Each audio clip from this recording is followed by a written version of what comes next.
So, Skyward Sword. While this game may be lacking in some areas and can be considered slightly subpar compared to the Zelda games, I honestly had a lot of fun with it.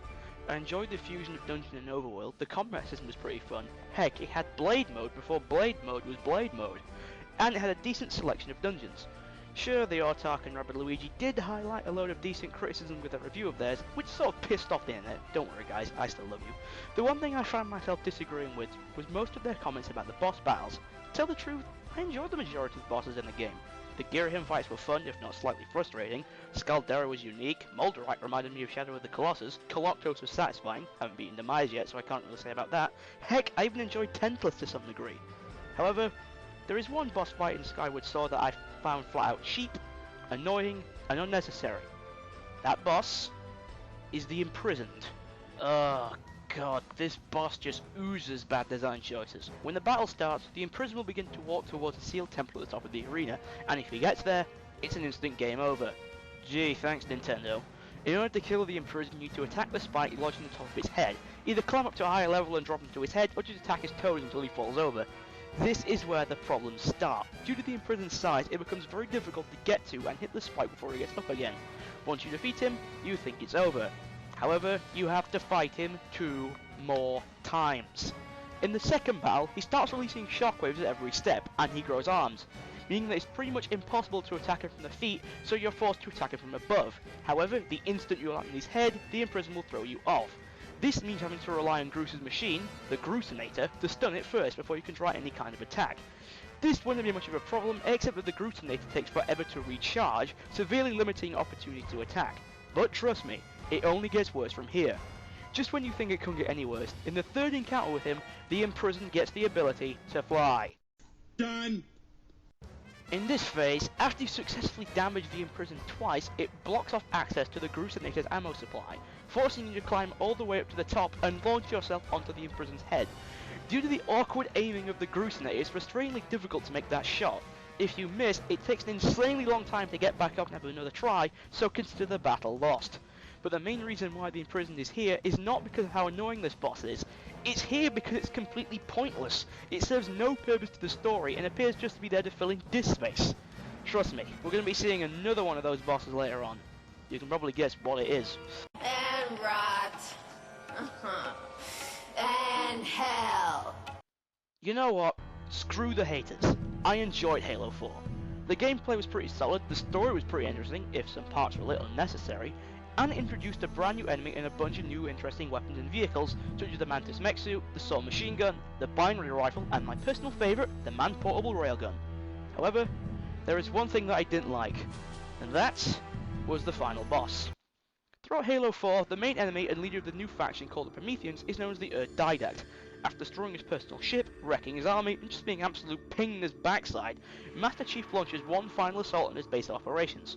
What follows is an insanely difficult firefight filled with lots of pain, bloodshed, and explosions. When you finally get to him, the adrenaline is pumping, and you are completely psyched up for the final battle. The fight begins, and it's a cutscene. Okay, quick time event. Let's get this out of the way. Press RB to plant jetpack. Alright, here we go. Press RB to detonate. You mean that's it? Okay, 343 Studios, made a decent game, I'll give you that. But who in their right mind thought that this pile of crap was honestly the best possible way to end off Halo 4? I know that making a boss in FPS is fairly tricky, but you could have at least given us the opportunity to shoot him, to make him suffer after all that he did, not just an unsatisfying 2-button quick time event. This fight is just so many bad design choices that I can't even put how bad this is into words. The entire game was clearly building up to a climactic confrontation, but after getting this, it just makes all that build-up completely useless. I just don't understand the developers' thought processes sometimes. And rot. And hell. Another FPS boss? Technically, no. I wouldn't exactly call Mirror's Edge a first-person shooter. It's more of a first-person platformer / adventure game. The whole idea of the game was to give the player tons of freedom while traversing through the levels and teaching you about picking your fights carefully to avoid unpleasant situations.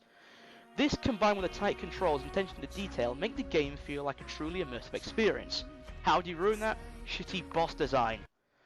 The battle against Ropeburn is one of the most unforgiving and out of nowhere quick time events ever programmed into a video game. As soon as you arrive on the roof of the building, Ropeburn ambushes you and proceeds to throw you towards the edge of the roof.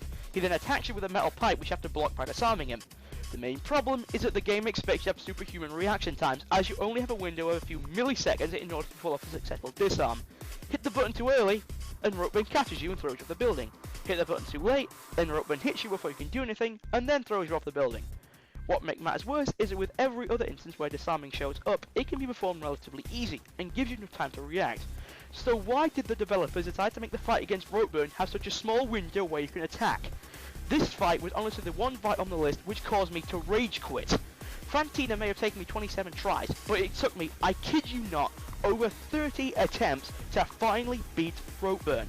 To make this fight even more annoying, when, yes when, not if, when you fail the quick time event, you get set back to an earlier checkpoint, and then you have to listen to Ropeburns annoying little voice over and over again. If he sends you, we can both go to hell. No one threatens me. Shut up, shut up, shut up! And rot. And hell. Ah, pointless boss fights. Why must there be so many of you? All you do is act as filler content to flesh out the game. Never has this been more apparent than in the case of Hades' Heart. This fight is just a gigantic blemish on Kid Icarus Uprising's almost flawless record. For a start, the fight is even more pointless than the end of the boss on the list. It comes out of nowhere, there is absolutely no build-up at all. In fact, the only reason for fighting it is due to the obligatory end-of-level boss fight rule present in Uprising. The fight itself can also be one of the most unforgiving in the whole game. The Heart's main attack is making a clone of itself which will then detonate Bomberman style a short while later. Granted, this wouldn't have been a problem if the fight didn't take place in a maze. Naturally, this takes away the fast-paced combat that Uprising is known and loved for, and heavily restricts both your movement and attack opportunities. However, this also limits your vision, making it extremely hard to see where the Heart is and when and where it's going to attack. Once you factor in that the Heart can turn invincible for a short while after it takes damage or after its copy explodes, this can lead you to being caught in a cycle of unavoidable attacks which take away a fair amount of health in one hit. Chances are that once you get caught in this, you will die or enter crisis mode. However, what makes this fight even more pointless is after you defeat the Heart, absolutely nothing happens and no one brings it up later on. You'd expect destroying the Heart would weaken Hades considerably during the final battle. But nope, Hades just gives you another one of his troll faces and completely shrugs it off like nothing ever happened. And rot. And hell. So, Meta Ridley.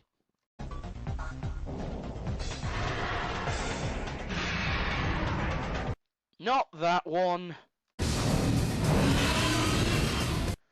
That's better. You were probably expecting that Final Fantasy rip-off Taboo at this spot, weren't you?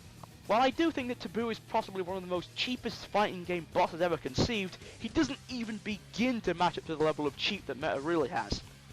Why do I hate this fight? Well, you fight Meta Ridley on a floating platform, which makes it almost impossible to land a successful blow due to the platform you're on being buffeted about every time Ridley launches an attack. You also can't hit him while he's attacking you, and he only stops attacking for seconds at a time. The worst thing about this is that Meta Ridley flies so high over the platform, meaning the majority of our ground attacks can't reach him, forcing you to jump and rely on your weaker aerial attacks to do any damage, which is promptly followed by Ridley smacking you away. Ridley's attacks are also insanely hard to avoid, seeing as all of his attacks are either really fast, take up more than half the platform you're on, or are never telegraphed. He also has a cheap one-hit kill move where he grabs hold of the platform you're standing on and drags it off the screen and below the lower KO bar. The only way you can prevent this is by attacking him to try and get him off the platform, but Ridley will be constantly spamming fireballs which can prevent you from getting close to him, meaning that there is almost no way of dodging this attack. The only way that this fight could get any worse is if there was a time limit. God damn it! Not only do you have to put up with Ridley's constant attack spamming, but you also have a severely limited time limit to beat him. You know what? I'm done. Video over. Roll credits. Thank you. And rot. And hell. Okay, I've calmed down. Rage over. Let's finish this. You know, I actually like Final Fantasy 13. Which is what I would say if I could beat this atrocious excuse for a boss fight. The Astor Protoflorian is quite possibly one of the downright worst RPG bosses ever conceived. Let's just take a look at why it's so bad. Elemental vulnerabilities. Check. Insane amount of health. Check. Cheap attacks. Check. Attacking you faster than you can heal. Check. Your strongest attacks doing literally fuck all to it. Check. This boss is the sole reason why I've avoided talking about Final Fantasy XIII for so long. If I can't defeat the boss while following an official strategy guide written by Square Enix themselves, then I completely lose all interest in the game. Granted, there may be more annoying bosses later on, but I'll most likely never even get to face them, because this boss keeps killing me before I can even do anything. I think the main reason why I hate this boss so much has to do with Final Fantasy XIII's battle system. In this game, the battles are much more free-flowing, similar to the card battle system used in the older Kingdom Hearts games. This means that the boss can attack at any time, and with any attack it chooses. Out of all the times I've died to this boss, the majority have been where I've been healing, switching paradigms, or simply waiting for my battle gauge to fully charge. Now, I haven't exactly played the sequels to Final Fantasy XIII yet, but I really hope they remove this battle system and replace it with one that's a tad fairer. Do not disappoint me, Lightning Returns. Instead of a recap, this time I thought I'd do some dishonorable mentions.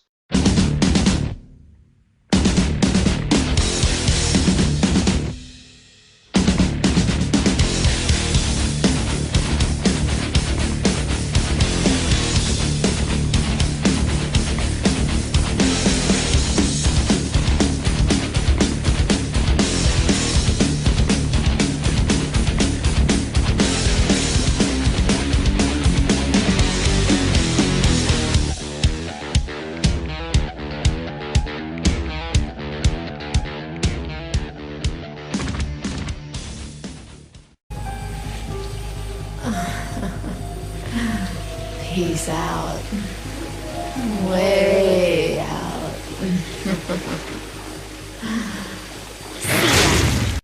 So far we've seen bosses which are cheap, frustrating, unsatisfying, or just downright badly designed.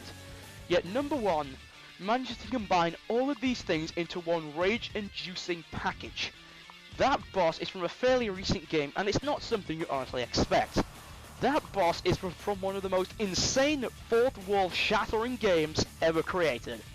That boss is Mr. Sinister from Deadpool. Oh boy. This boss. This freaking boss. This has to be one of the worst ways to ever end off any type of game. After mowing down hundreds upon hundreds of enemies, and fighting all three of the Marauders again, and at the same time I might add, you're probably expecting one heck of a downright satisfying final showdown. But nope, the King of Trolls does it again. It's not bad enough that we think we've killed him twice before, but he has to spring one last annoying surprise right in your face. When the battle starts, he'll create 7 clones of himself, with no way of telling which is the real one. You'd think you have to kill off the clones than him, right? Wrong! Take too long to wipe them all out, and he'll spawn in another 7. Leave just 2 standing and try to attack him, and he'll spawn in another 7. Do you see where I'm going with this? What makes matters worse is that each clone has a ridiculous attack speed and will spam attack after attack in the space of a few seconds. Multiply that by 49, and you approach Tauhao levels of bullet hell, except half as fun as 16 times more cheap. But the absolute worst thing about this fight is the lack of checkpoints before it.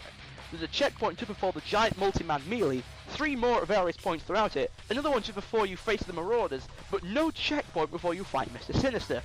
Meaning that when you die, you have to go through a hell of a lot just before you can get the chance to fight him again. I'm a Nintendo kid, and Mr. Sinister can burn in hell for all I care.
I'm fucking invincible! Oh, merde.